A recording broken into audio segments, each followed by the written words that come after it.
I'm going to tell you a true story about how God blessed a logger. And I'm going to tell how he worked through my life. And I'm sure he's worked through other lives to accomplish this. Um, and it helped me to realize as I looked at it how God's always involved in our life more than we probably know. Um, so I'm going to tell you all the situations that had to take place before this, as this logger got blessed. And in my life, I was working for an irrigation district, and I was digging a pipe in, and it happened to be across from a logging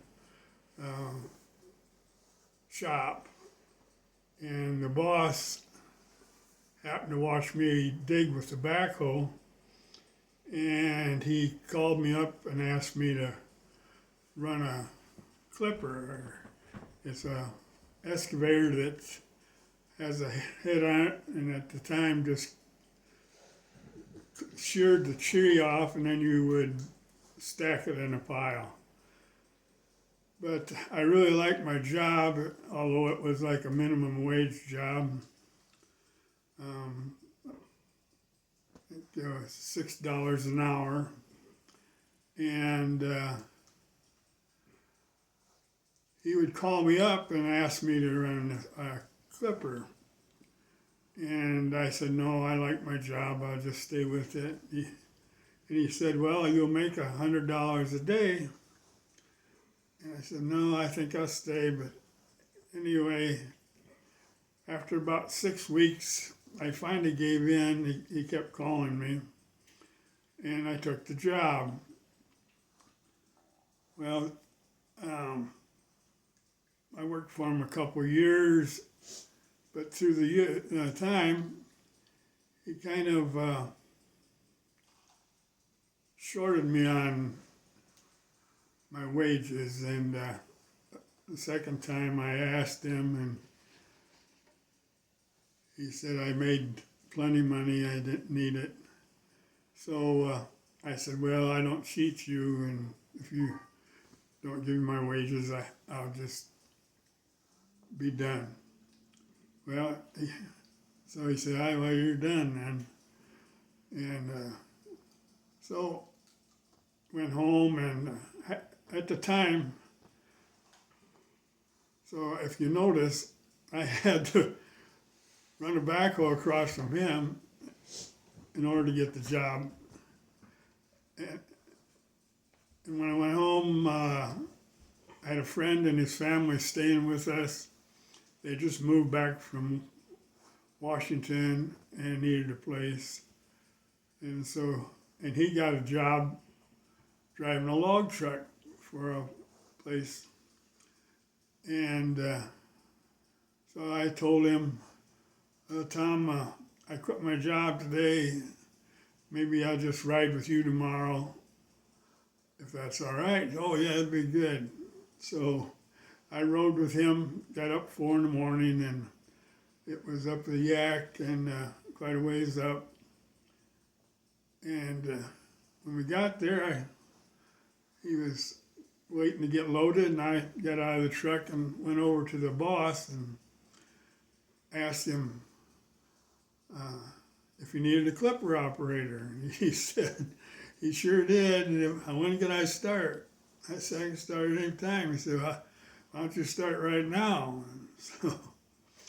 And I didn't know him from Adam, and I just took the job and started clipping. And it was an real old clipper, and with small final drives, and it was probably break down a lot. And but it was doing good. It wasn't steep ground, and so I was clipping away. And about 2 in the afternoon, I looked over, and there was a little fire under the fuel tank. And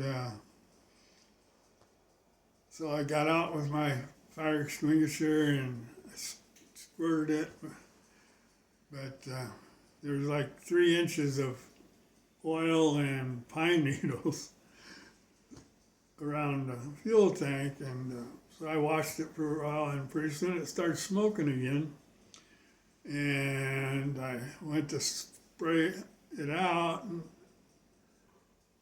I couldn't, the fire extinguisher didn't have any more juice in it, so I ran over to a guy next to me that was running a dozer that and skid, and I said, I need your fire extinguisher because there's a little fire on the clipper. And he said, well, I don't have one.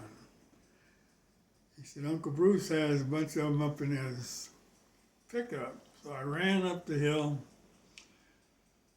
got in the pickup, grabbed the 2 biggest fire extinguishers, and started running back down. When I got to the clipper, it was totally engulfed in fire, 40-foot flames up in the air, and so I went and sat on the log deck and just watched it burn. And Bruce, the boss, come and sat down by me, and we didn't say anything for a few minutes, and I finally said, well, sorry, Bruce, I tried to put it out, but there was not enough juice in the fire extinguisher. And Bruce says, that's all right. God works in mysterious ways. He said, I'll buy another one and I'll call you up and you can go back to work. Well, see, I didn't even know that Bruce was a Christian, and that made me feel really good, and for his attitude. So anyway, in a month or so, he called me up and said he had a clipper. And come to find out, he had gotten $40,000 fire insurance on the old clipper. And the used clippers, the good ones, he didn't have a good one, but the good ones were going for $70,000. So he borrowed $30,000 more and went to a auction over in Seattle, and 2 clippers had come down from Alaska, and so hardly anybody was bidding on them, and he got them both for $70,000. But I don't know if you'll notice, but there's a lot of miracles going here. So he got the 2 clippers back to Montana, and he sold one for $70,000. And so here he had a lot nicer clipper and $40,000 extra. So and he sold it for $70,000. So notice he still had the money he got from the fire or from the insurance. Well, we've become pretty good friends as we worked together, and I kept trying to get him to get a wheel skidder instead of these old International dozers that broke down almost every day, and he had to have a mechanic full time just to work on them. And he said, I think I like track machines. I said, well, they'll outskid a track. Oh, he said, but what about in the winter? I said, that's still outskid a track with chains on. And so we debate back and forth. And anyway, he heard about an auction up in Canada. So he went up to Canada, and he said he's going to try to buy a Caterpillar, which is a much better brand, with a grapple on it. The ones he had, one had a small little grapple, and the rest of them were chokers, and are pretty slow going.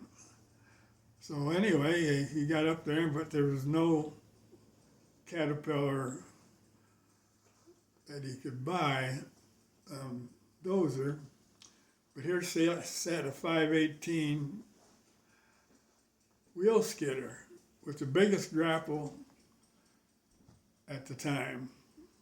There's some bigger ones now, but at that time, so it was the best really skidder that you could buy. And so he brought it back, and his son got on it. And to that point, I was way ahead of the skidder, and I kept having to baby him because to get chokers on him, I had to scoop out underneath them and stuff. And when his son got on it, and it was just one skidder instead of four, he would skid, and I couldn't hardly keep in front of him. In other words, he's catching me, and I'm not having to baby him. I just putting the piles on the ground, and so if you'll notice, he had to get rid of 3 skidder operators and a mechanic, and getting more loads in besides. So anyway, we become known for being one of the best loggers in the area, and getting more logs out with less men. Anyway, then he got a delimber, and it helped too. But the thing is, he was such a nice, kind, humble, caring kind of a guy, and a really good Christian guy that helped people and stuff. And I just know that God blessed him through all these situations. And but then later on, his 2 boys, one had just gotten out of college, and they started running a business and did real good. But it didn't seem like they gave God the credit for how successful they were, although they were really good Christian men. I was friends with them too. In fact, one of them I even did daily devotions with him before we started work. But it seemed, and we're all tempted to have pride, and sometimes tempted to be greedy. I still struggle with those things. Judgmental, but also when I started at an hourly rate, but after I got going for a year, I asked Bruce, their dad, for a raise because I wanted to get the same amount as other clipper operators were getting.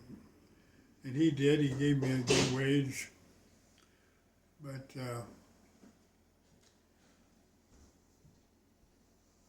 the boys they were very good employers. They treated their men good. They had a good crew. But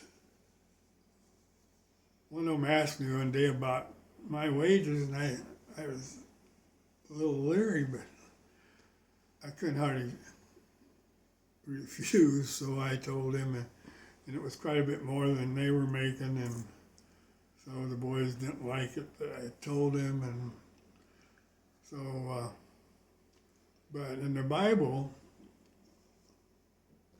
it's in the Old Testament and New Testament, there's quite a few places where it talks about paying your fair wages to your employees, and so I'm not judging them, but I think they could have really afforded to pay everybody a good wage. So anyway, if you notice how many things had to happen, and there are a lot of them were miracles. I mean, from the two clippers getting them cheap to getting that wheel skidder for the 40 exactly amount of money that he had. It's just all a miracle, and God really blessed him, and I'm so happy he did. He was very humble, and he was a good logger, and God blessed him. So I just want you to understand how probably God's working in your lives a lot more than you think in different situations. Sometimes we don't recognize that, but sometimes like this, it's so obvious how many things had to happen. I mean, even me being a clipper operator, I had no intention of being that, but I was, and it ended up working for him. It's all a bunch of miracles. And I just encourage you to just trust God and do what's right and honor him in all you do, and he will help you live a content, blessed life. Thank you.